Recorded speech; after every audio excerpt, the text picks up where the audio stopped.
to kind of get to know him? Yeah, I mean, it's the crossover from where I came from to here. We weren't recruiting a lot of some same guys, so just that, get on the road, hit run, talk to the coaches, talk to the kids, try to get as many guys on campus as you can. I mean, recruiting's recruiting. It's just going after bigger, better fish here.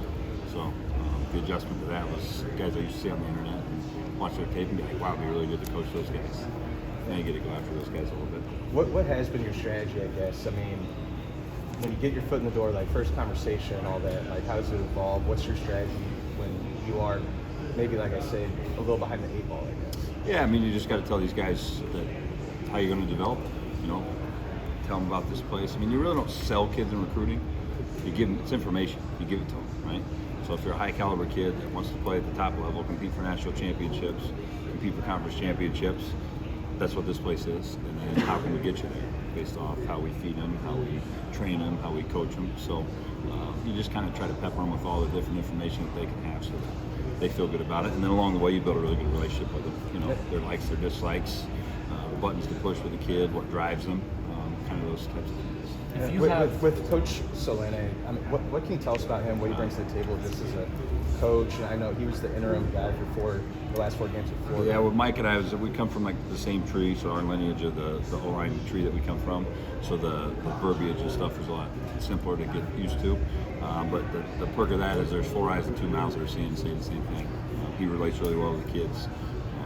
He recruits hard. He's communicating with those guys, with their parents, with with the coaches, with all the people that need to do. So he's been brought up the right way and he knows all the inner workings to it that's going on. So if you have 3 offensive line recruits in this class already, can you just take the rest of the cycle off? Like, yeah, that's why I'm here in my sweatsuit and my feet up on the table. No, come off the road to see everybody here at the table. So no, it never stops. It's like recruiting's like brushing your teeth. You got to get up more and do it every day.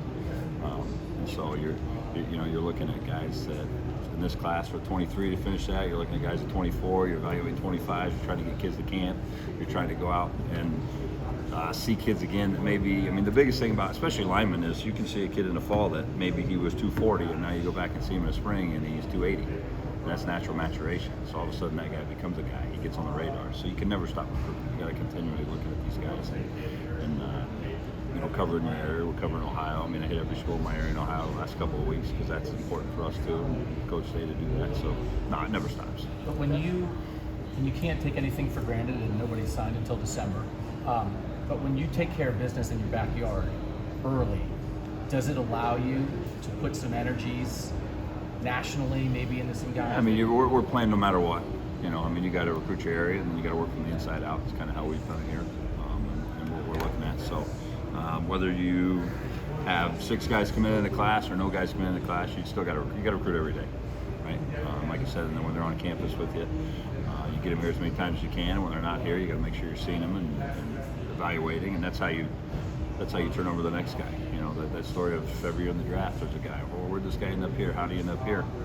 Maybe he just popped a little later than what the recruiting cycle's accustomed to being right now. So you got to keep working. When you throughout the spring, Ryan said one of his few major concerns is depth on the offensive line. So, how do you feel about it? Who did you see really